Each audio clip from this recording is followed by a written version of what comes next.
বন্ধুরা আসসালামু আলাইকুম। এই যে তেলাপিয়া মাছ দিয়ে সিমের বিচি আলু দিয়ে রান্না হবে। পেঁয়াজ, কাঁচামরিচ, ধনেপাতা, টমেটো সব কাটা হয়েছে। এই যে রান্না চলতেছে। এই ভাতটা বসানো হয়েছে, আমার দৈনিক জীবনের কাজ। আর এগুলো তেলাপিয়া মাছের কলজা মলজা মাছের সাথে দিয়ে দিব। দেখবেন সবাই এভাবে রান্না করে খাবেন। সিমের বিচি আলু বা বেগুনও দিতে পারেন, সেই অসাধারণ স্বাদ হয়। শুটকি দিয়ে রানলে শুরি শুটকি দিয়ে বড় বড় রাবাইলে শুরি শুটকি সেরকম মজা হয়, কিন্তু আসলে লোল পড়ে যায় ঢাকার বাসায়। মানে এগুলো চিটাঙে খাই আসছি তো বন্ধুরা, ছোটো থেকে তো জন্মস্থানে সেইখানে এগুলো এক একটা খাওয়ার অসাধারণ মজা। আমাদের চিটাঙের শুটকি মজা বেশি। ঢাকা আসছি আসছি 10-12 বছর, তেমন ভালো খাওয়া হয় না, কিন্তু মাঝে মধ্যে গেলে আনি, অনেকগুলো আনি। আবার সবাই খুঁজে দিতে হয়, সবাই নিজেদের লাই অল্প থাকে। এই দেখেন রান্না শুরু করলাম।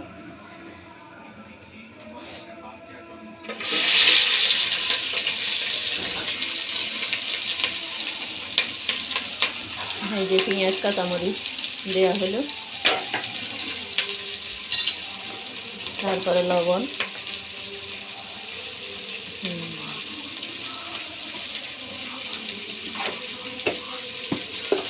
দিয়ে রান্না করবো। দেখবেন সবাই।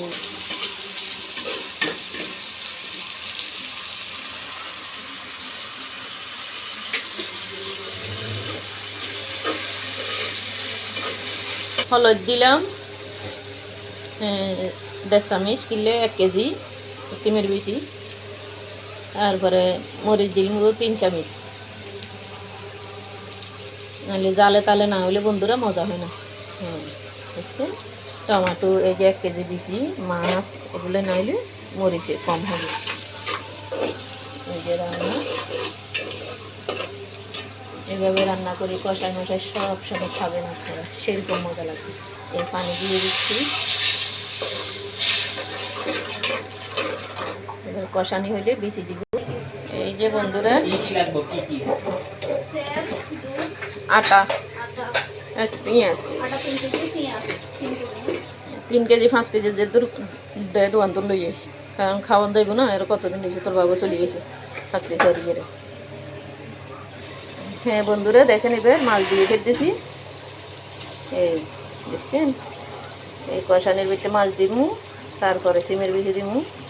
অসাধারণ মজা তার খাওয়া, এইভাবে খাবে। মানে আবার ওরকমও খাওয়া যায়, সিমের বিচির আগে মরিচ হলুদ সব কিছু দিয়ে কষাই মশাই দিই। আবার আর একটু যদি রসুন পেঁয়াজ দিয়ে বাগার দেয়, ওইটাও মজা। সব ধরনের রান্না খাই, খাই না যেন আমরা, আমাদের মজাটা আর কি।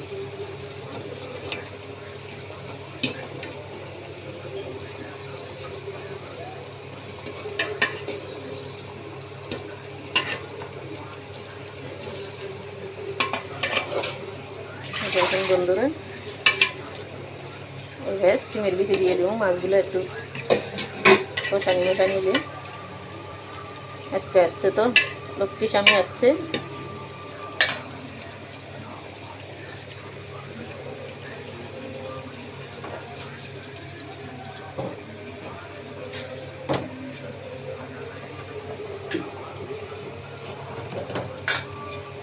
সিমের বিচি দিয়ে দিই, এই দেখেন এভাবে দিয়ে দিবেন, তাহলে দুটোটা একসাথে হয়ে যাবে। আর মাছের ভিতরে মরিচ মশলা সব ঢুকিয়ে দেবে। এবার ডাকনাটা দিয়ে দাও, একেবারে সুন্দর মতো হয়ে যাবে গই। হ্যাঁ হ্যাঁ, টমেটো বয় দাও। দেখছেন, এভাবে রান্না করে খাবেন সবাই। এক এক রকমের এক এক সুস্বাদু। এরপরে যদি আপনাদের মন চায়, আপনারা এর উপরে আবার একটু তেল দিয়ে পেঁয়াজ টিয়াজ দিয়ে কষাই বাস বাগা দিয়ে ফেলবেন। এখন আমরা পানি টেনে দিয়ে দিব। ভিডিওটা বড় হয়ে যায় আর দেখাবো না, এটা তো আপনারা জানেন। গরম পানি দিয়ে দিব, দিয়ে একটু উঠলে তারপরে এই ধনিয়া পাতা দিয়ে নামাই ফেলবেন। দেখলাম বন্ধুরা, সবাই আমার ভিডিওটা মনোযোগ দিয়ে সুন্দর মতো দেখবেন এবং আমার লাইক কমেন্ট শেয়ার দিবেন, স্টার ফাটাবেন বন্ধুরা, দয়া করে সবার কাছে, এটা আমার আবদার রাখলাম।